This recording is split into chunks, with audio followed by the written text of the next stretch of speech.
We are Advocacy Q Plus. Thank you for attending our second educational seminar. Today, our topic is going to be on housing disparities, health disparities, and biomarker assessments. My name is Rebecca Bishop. I have a master's in science focused on genetics from Clemson University Center for Human Genetics, and I am the founder and president of Advocacy Q Plus. To begin, let me hide my controls.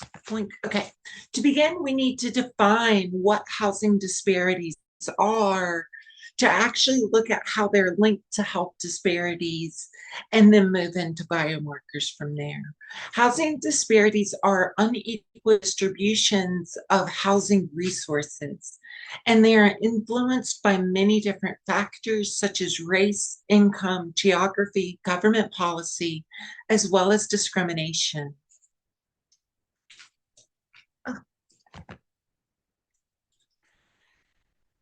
But the Housing Authority Organization has defined housing cost burden to be homes that pay 30% or more in annual income to rent and mortgage. Within this seminar, we're going to review real South Carolina data to understand how these housing cost burdens are impacting real communities.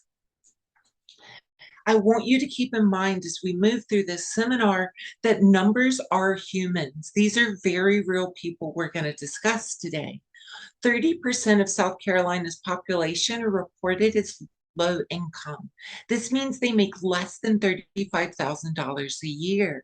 South Carolina, as reported by census data in 2022, has a population of 5,373,555 humans. If 30% of these humans are within this low income community, then that means 1,612,066 humans in South Carolina make less than $35,000 a year. Further defined by HUD, especially when analyzing house cost burden to these low income South Carolinians, HUD has identified that 90% of South Carolina's low income population is currently defined as being housing cost burden. This means that out of those 1,612,066 humans, 1,450,859 humans in South Carolina are housing cost burdened currently. The National Low Income Housing Coalition has provided a data set on their website that's generated off of 2022 South Carolina data that actually stratifies what this cost burden and severely cost burden impact to real communities in South Carolina looks like. They stratified between extremely low income, very low income, and middle income as well. The blue bars represent the percent of the extremely low income population, say, that is spending 30% or more annually on rent or mortgage, whereas the orange bar next to it indicates how many of those households are spending 73 or spending 50% or more. We're going to move into eviction filings in South Carolina and how this impacts housing disparities as well.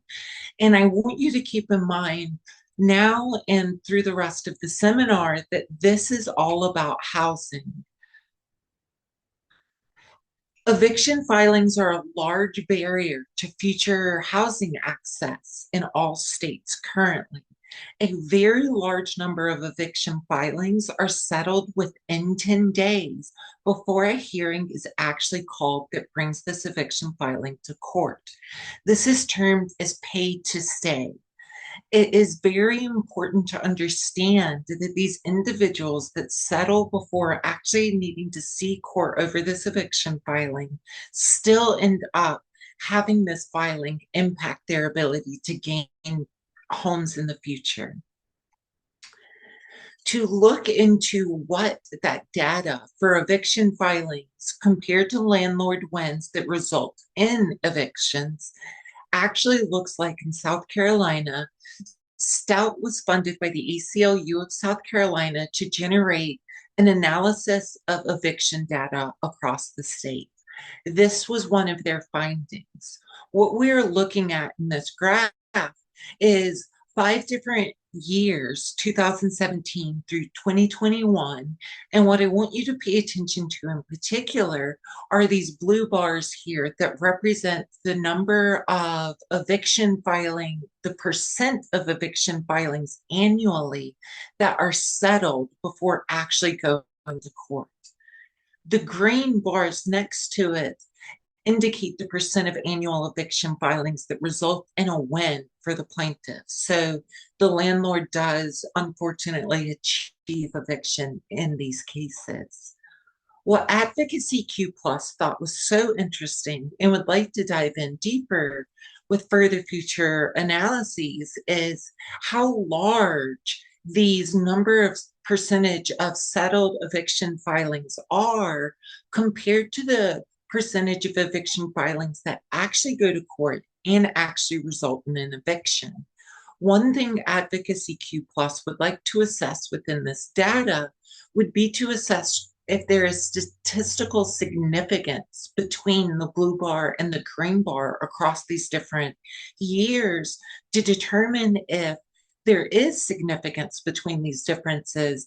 There is empirical reason for the state to address how eviction filings are handled to create a barrier between the number of filings that can actually occur in the future. We've given a good dive so far on housing disparities, what they are, what they currently look like in South Carolina. And so now we need to look into what are health disparities and how are they linked to housing disparities. Health disparities are differences in health status, disease burden, and access to health care between different populations of individuals. Just like with housing disparities, there are many different components that contribute to and exacerbate health disparities that include race, ethnicity, socioeconomic status, gender, sexual orientation, as well as geographical location. We've mentioned thus far that there definitely are links between housing and health disparities. And so it's important to review what these direct links are and then move into how Advocacy Q Plus can use biomarker evaluations to empirically evaluate these links. Housing and health disparities are linked through housing quality issues, such as peeling paint, exposed nails, water leaks, poor ventilation, as well as pest infestations. They occur from neighborhood conditions that result in poor public service access, crime, and environmental conditions. They occur because of housing affordability, resulting in housing instability as well as homelessness, which we will cover as its own individual factor as well. There are environmental factors such as lead and other airborne toxicants in homes, extreme high and low temperature exposures, poor air quality and poor sanitization, residential crowding that results in physical illness and psychological stress. And then that one big singular factor of homelessness in and of itself that has shown links of higher risk of chronic conditions and shorter life expectancies that are exacerbated by exposure or violence, extreme weather conditions, poor sanitization, as well as exposure to infectious diseases. One of the health issues that Advocacy Q Plus has identified that is directly linkable to a housing issue is chronic stress. This results from overcrowding, instability, noise pollution, unsafe neighborhoods, as well as other conditions. Chronic stress creates a persistent sense of insecurity and anxiety. It has been directly shown to be linked with cardiovascular disease, depression, as well as a weakened immune system. A second health issue that occurs from housing instability are respiratory diseases. These occur from mold exposure, dust, poor ventilation, as well as indoor and outdoor air pollution. These can manifest as asthma, chronic obstruction pulmonary disease, better known as COPD, as well as frequent respiratory infections. A third housing and health issue is metabolic disorders. Housing insecurities have been directly environmentally linked to an exposure to unhealthy food sources known as food deserts that contribute to poor diet quality and lead to metabolic stress. These directly contribute to increased rates of obesity, hypertension, and type 2 diabetes. I would like you to pay attention to the hypertension portion within this metabolic disorder occurrence from housing inequities because Advocacy Q Plus has used it within a model to determine state savings. We've reviewed now housing disparities and what they look like in South Carolina, health disparities that are directly linkable to housing disparities. And ultimately, we're here to talk about how biomarkers can be used to evaluate these links empirically and then create actionable change out of that. We need to define what biomarkers are at first. Biomarkers are a valuable assessment tool. They are quantifiable substances or characteristics of the body that can be used to monitor health conditions, disease, or response to exposure or treatments. They're commonly used diagnostic tools to determine early warning signs as well as indicators of a treatment's effectiveness. For each of the three health issues we've reviewed so far, Advocacy Q Plus has identified three primary biomarkers that can be assessed for each health issue.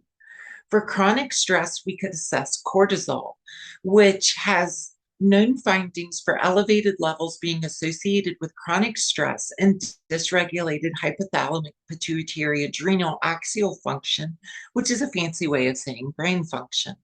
C-reactive protein, CRP, which is known to indicate systemic inflammation that's been associated with elevated stress. We can also use epigenetic modifications.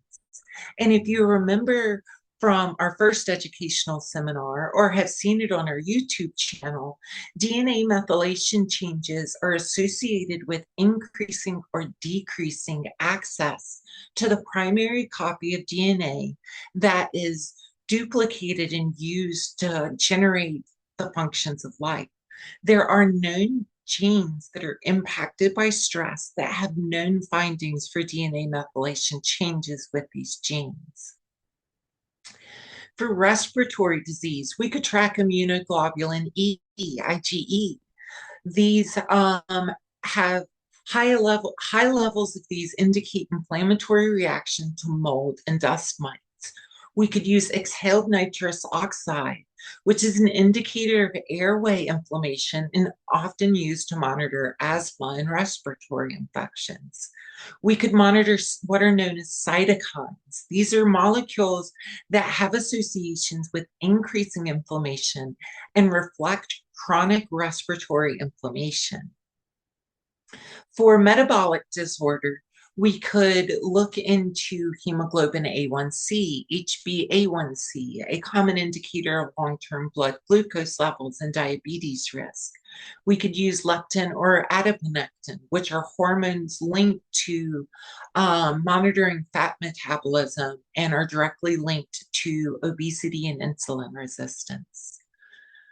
A final biomarker for metabolic disorders would be urinary biomarkers, such as cortisol or molecules known as catecholamines, which can be used as indicators of metabolic dysregulation due to stress when elevated in urine.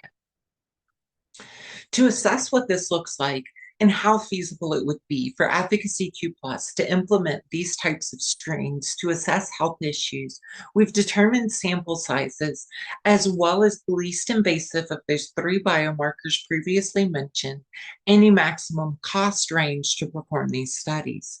For chronic stress, we would need to evaluate 100 to 200 individuals in a treatment group and then the same in a control group. Saliva sampling of cortisol was proven to be the least invasive, costing $10 to $20 per sample, with a maximum price range of $4,000 for the treatment group and $4,000 for the control group.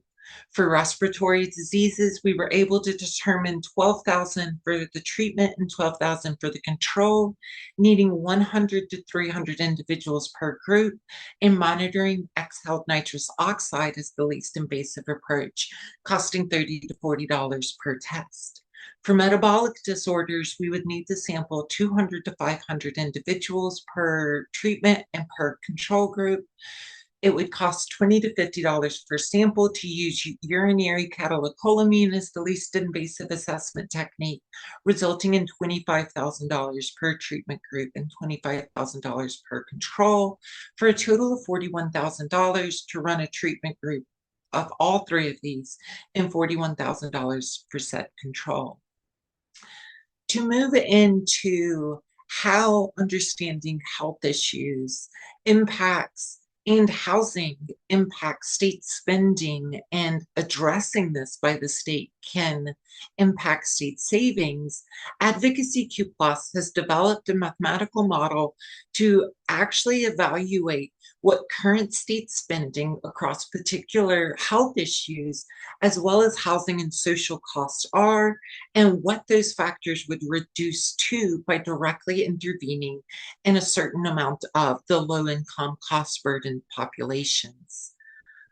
We were able to determine, focusing on hypertension specifically, that the state spends an estimated $4,300 per individual in annual spending for those in the low-income, cost-burdened population that have hypertension.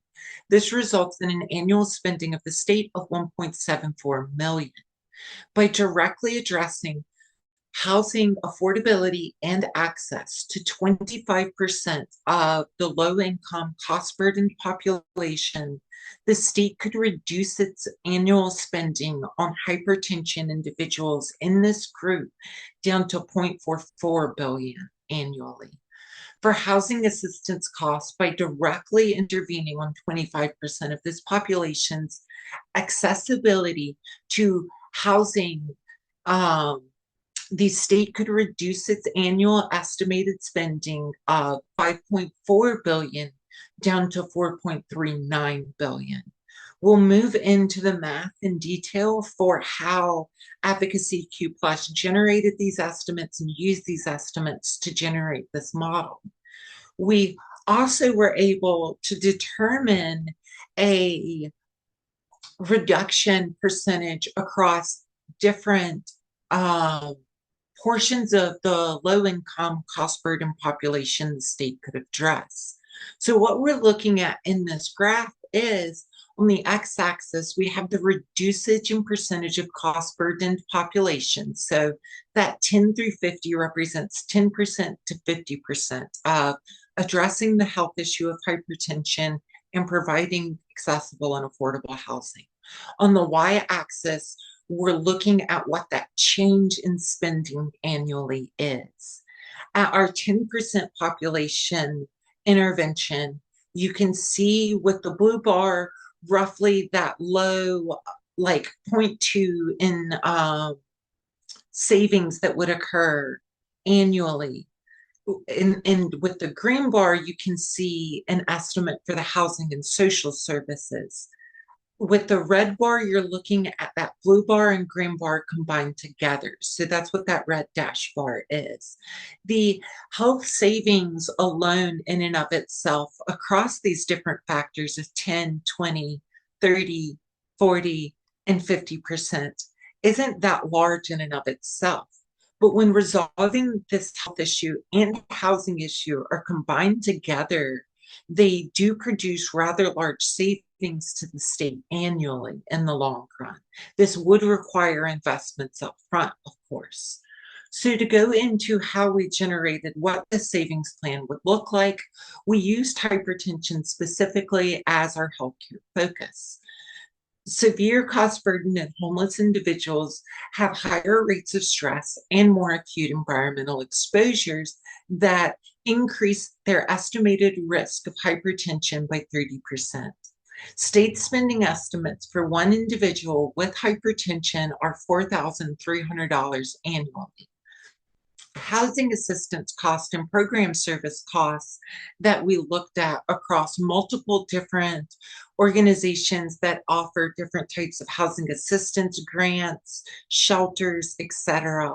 We were able to create a generalized estimate of $13,000 per low income cost burdened individual as an average for the state annually.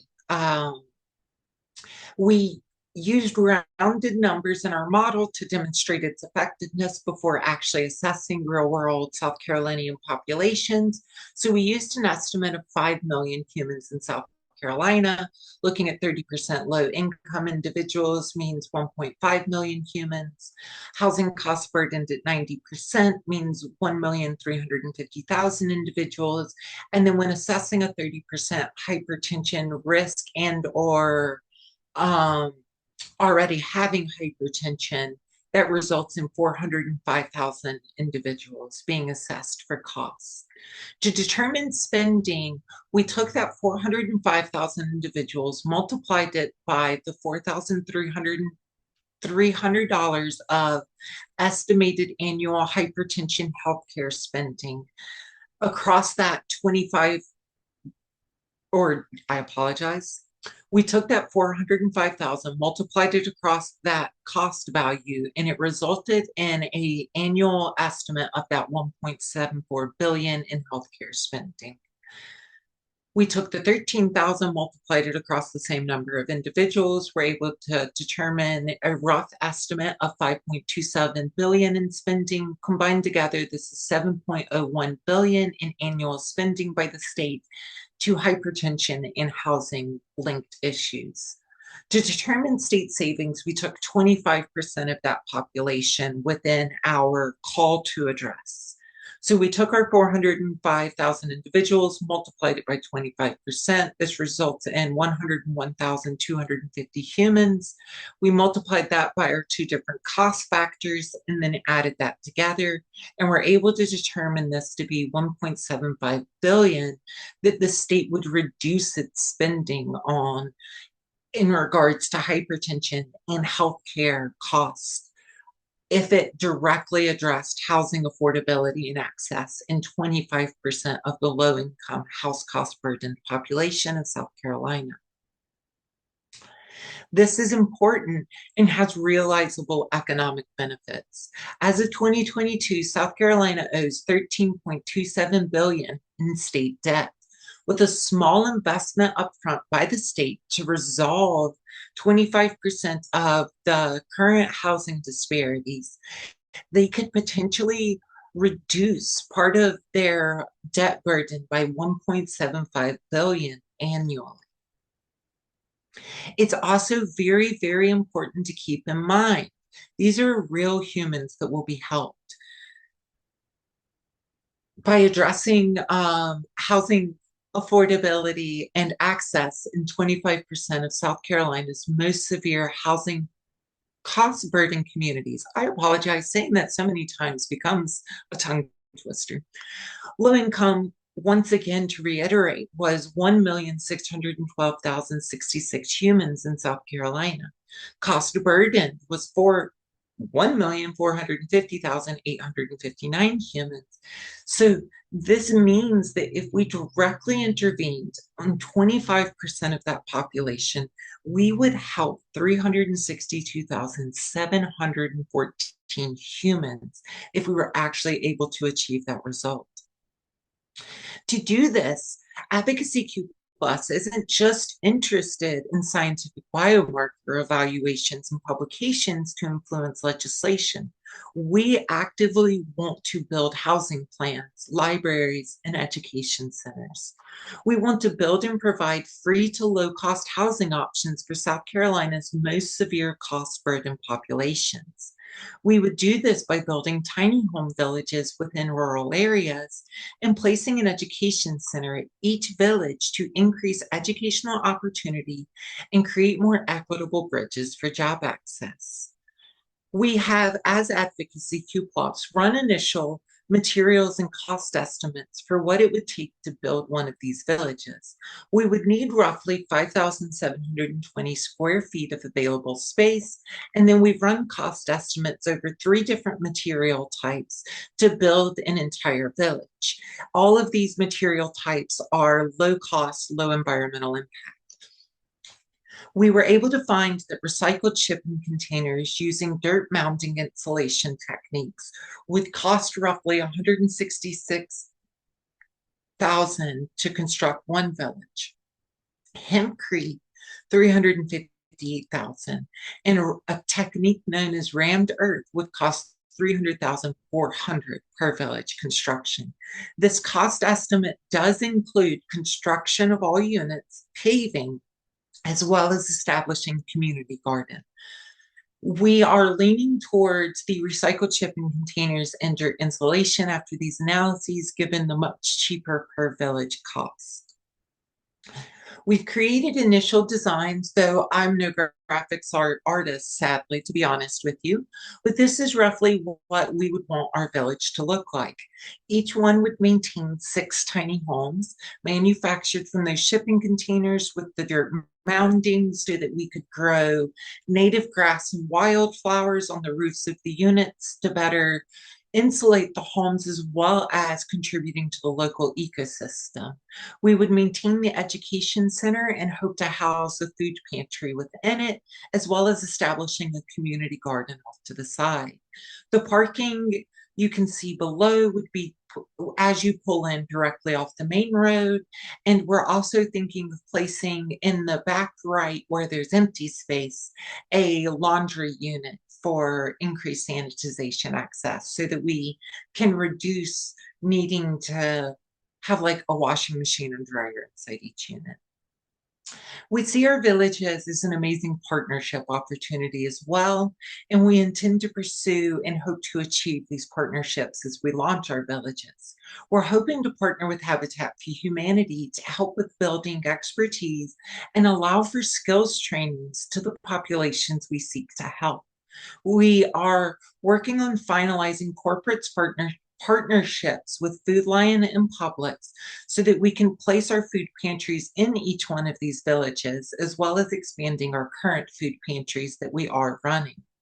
We also want to partner with local farming co-ops to help actually teach these individuals how to sustain these vegetable gardens and help resolve that food desert issue that can be common within rural areas.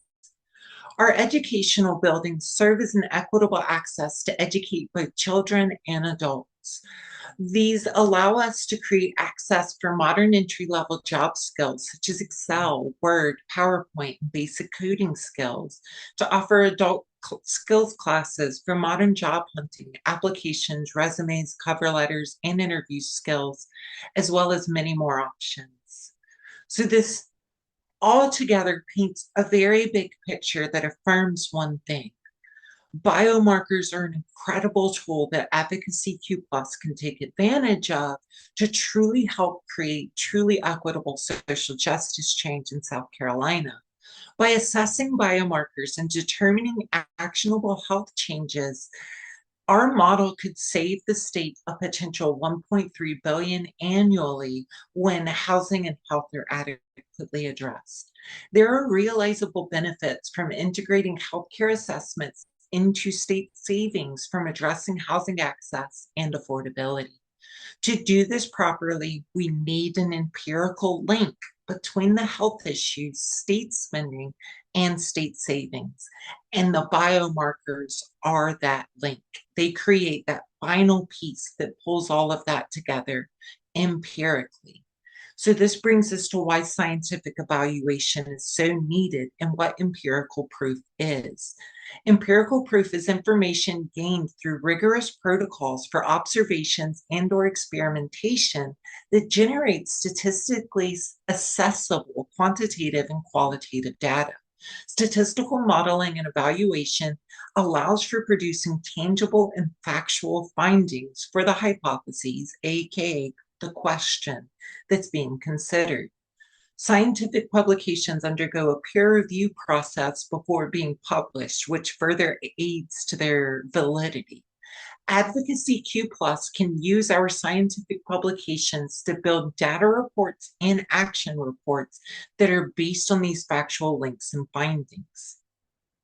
This can help us also contribute to improving the current data in South Carolina. The current data available on housing and health is good, but it could be better. Advocacy Q Plus can apply statistical methods used to evaluate genomics data to more concretely link current data together and assess statistically significant trends within that data. We will also continually make all of our generated and de-identified data available for assessment and use for other projects and agencies on our website for data transparency purposes. This ultimately allows us to impact legislation, and that's one of the biggest pieces of this entire topic. Scientific empirical findings from high quality, statistically significant evaluations can better fuel agencies fighting against negative legislation, like the ACLU of South Carolina, the South Carolina Justice Housing Coalition, and ECHO. Biomarker reportings impact legislation. This is why de-identified biomarker assessments are so critical for driving social justice forward. So I have said a whole lot of stuff. What does that really mean to you as the person attending this seminar, listening to all my nonsense? An informed community can better engage their local and state figureheads to personally advocate for change. America is a republic. This means our individual democratic influence comes primarily from engaging our representatives. So how can everyone do this? You can follow the link provided, and we will post it on our website soon as well. And this will allow you to actually go through all registered state and local and state figureheads, as well as navigating more of the southcarolina.gov site to actually identify other health issues. If you want to learn more about what that means, I highly advise attending Advocacy Q Plus's next event on January 18th at 1 p.m. It's a fully free and virtual workshop where we will go through step by step. How do you identify your figureheads? How do you identify a current ongoing legislative issue? How do you engage in email and letter writing campaigns? How do you call a hearing? And other details. I highly advise you to join in on this workshop. It's going to be very informative. Trigger warning, we will be focusing on reproductive rights access issues as an example topic for this workshop. So to just stress that one more time, what can you do as an individual? You can find your representatives and find current legislation that will negatively impact housing or health. You can speak up, write letters and emails to these individuals as often as you can. Let them know that they represent you and your voice. As well, keep learning. Consider attending more of Advocacy Q Plus's events, workshops, and seminars. Keep doing your own research and reaching out to other organizations as well. Stay as informed as possible. And what else is Advocacy Q Plus doing? We are writing a boatloads of grants. We're working on our educational programs so they are ready to be integrated into our housing development plans. And we're constantly strategizing and working on layout materials, costs, barriers to development, and locations to launch our housing plans. We are currently working on two scientific research grants, an R01 to the National Institute on Environmental Health Sciences and an R21 that I just brain farted on the organization's name. It has to do with the ethical implications of genomics research and legislation. The topic was the important part of that one. We are also working on a storm resistance restoration spending grant where we will act as a third party agency to ensure that this restoration spending for storm resiliency gets spent into the low income housing cost burden population equitably. So how can you help Advocacy Q Plus achieve all that we're trying to achieve? Because let's be honest, it was a lot, right? So you can definitely follow our newsletter to stay in touch to all that we're doing. You can attend our events. Please, we love seeing all your beautiful faces. And you can maybe kind of donate to support. Every tiny little bit goes a long way as we manage to actually start submitting grants and then become funded that way. And you can volunteer, get your feet on the ground and get involved with us as well as other organizations nearby so that you can better contribute to change. If you're interested in following us more in detail, here's a link to our newsletter. You can like and follow our Facebook page as well as our Instagram. And I'd like to take a quick moment to say a few thank yous. I would like to thank Instrumental, who is a resource application we have used for learning grant writing, grant identification, and management. I'd like to thank our two personal donors so far, Debarati Majumdar and August Stokes, for your personal contributions to the organization. Y'all are incredible humans, and you don't know how much that truly helped us. I'd like to thank our early partnerships with the ACLU of South Carolina, the South Carolina Justice Housing Organization, and ECHO. And I'd like to in particular thank ECHO and Julie, who's here with us, for advertising for this event as well. And with that, I would love to take any questions. So I'm not a Zoom person, I'm a Teams person. I'm looking for where is my big, here's one, this will do. Oh, cool. Yay. I didn't even know you could do that in Zoom. So that was fantastic, Rebecca. Thank you so much. Your the energy and the vision and the passion is so clear, and I really appreciated the way that you were able to lay out several really big ideas.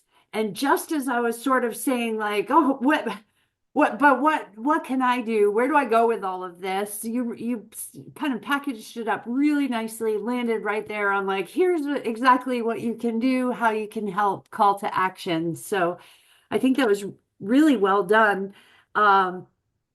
One reaction more than a question, 90% cost burdened. Holy cow. No kidding.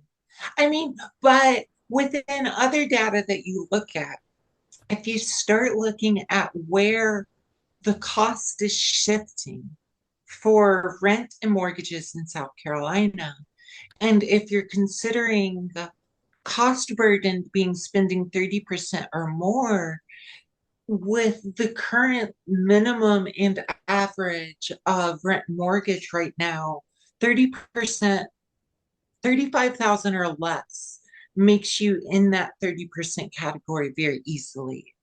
If I'm saying that clearly, if you make It's 20,000 wild. a year and Sure. your rent is $1,000 a year, right? Like you're spending 12,000 or $1,000 a month. You're spending not 12, that would be 14 grand per year on rent, right? And you're only making 20 grand. You're definitely a housing cost burden, and your rent's only $1,000. And that's like right. an And that's only low. Yeah. nowadays. That's low. Exactly. Yeah, it definitely is. I know it's reminding me when I first started doing work in housing as a case manager back in 2016-ish.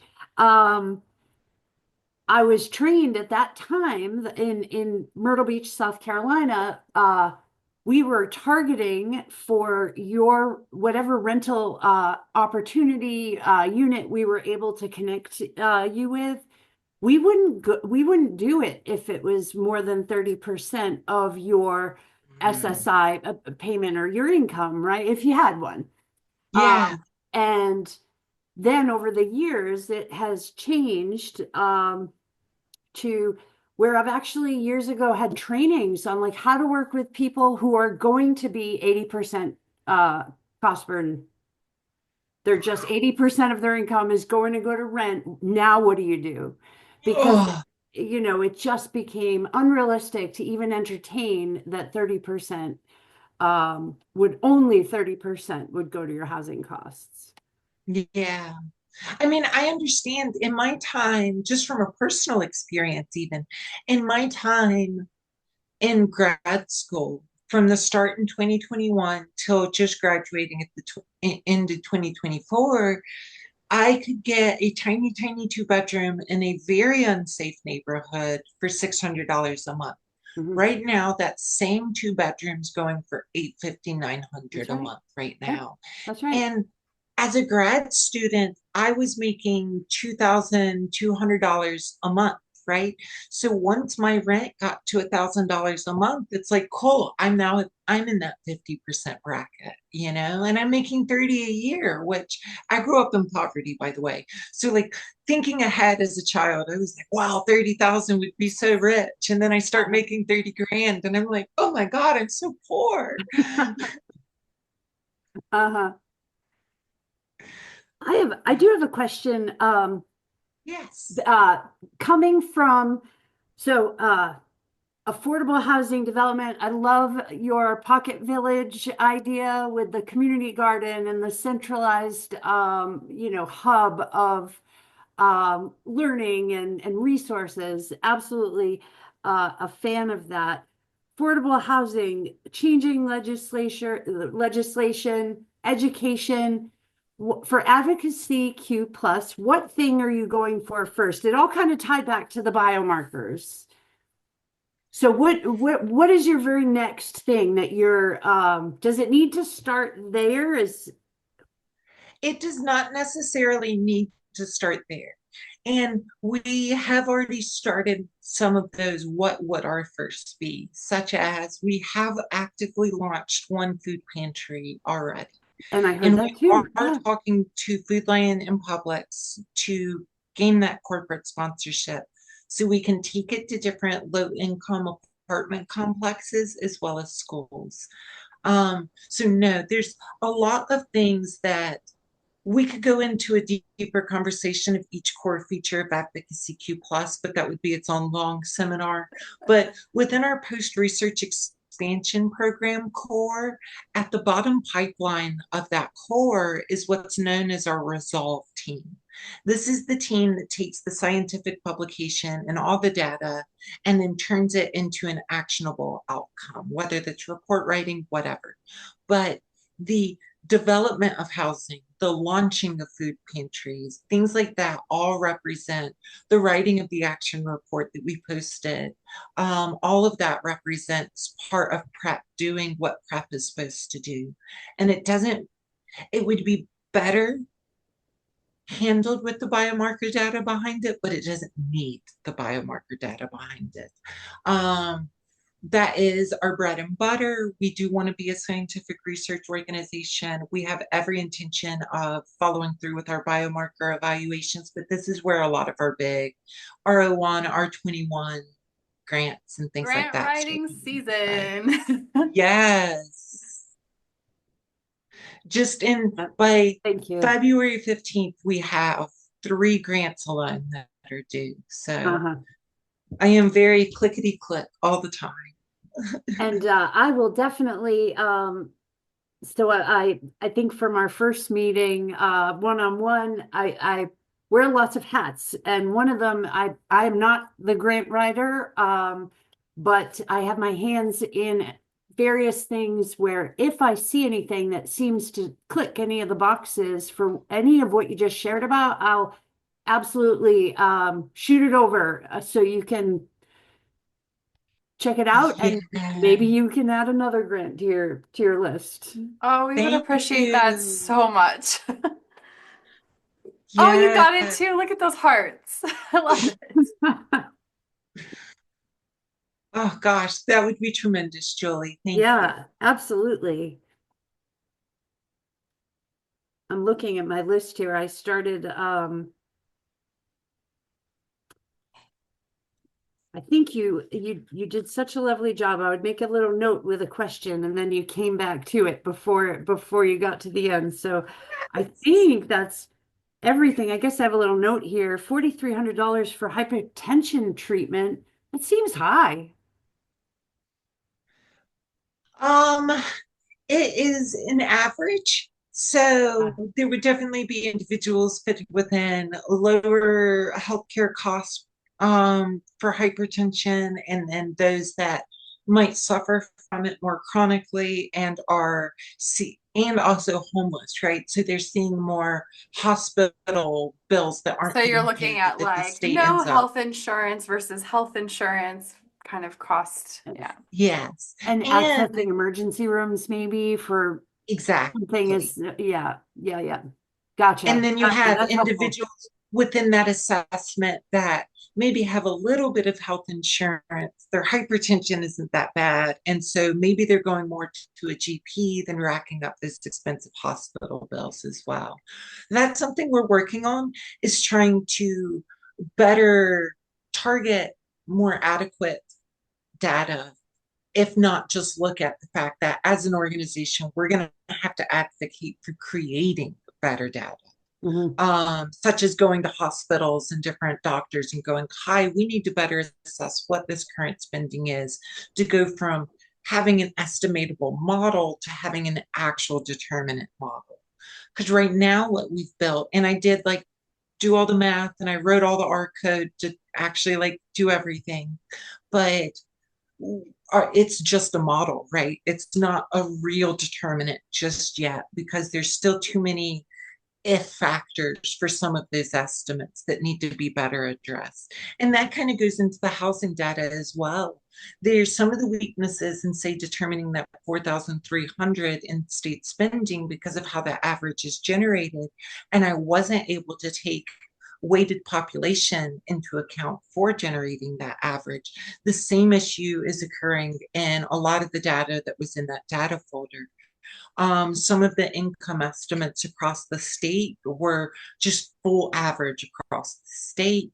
And with the way population is distributed in the state of South Carolina, you can't do that statistically. You're not finding anything real. You have to use weighted averaging methods, and you have to do clustering correlation checks when that's the case. And so Advocacy Q Plus wants to go in and take that kind of data and then really approach it from a more rigorous topological and then correlation assessment standard.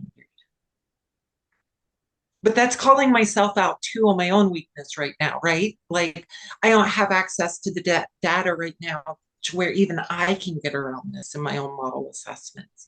So that's something the state needs to be aware of. Well, I thank you again. It was really nice getting to hang out for an hour on a Saturday afternoon, and I'm super excited to see the magic that you two are able to create here going forward.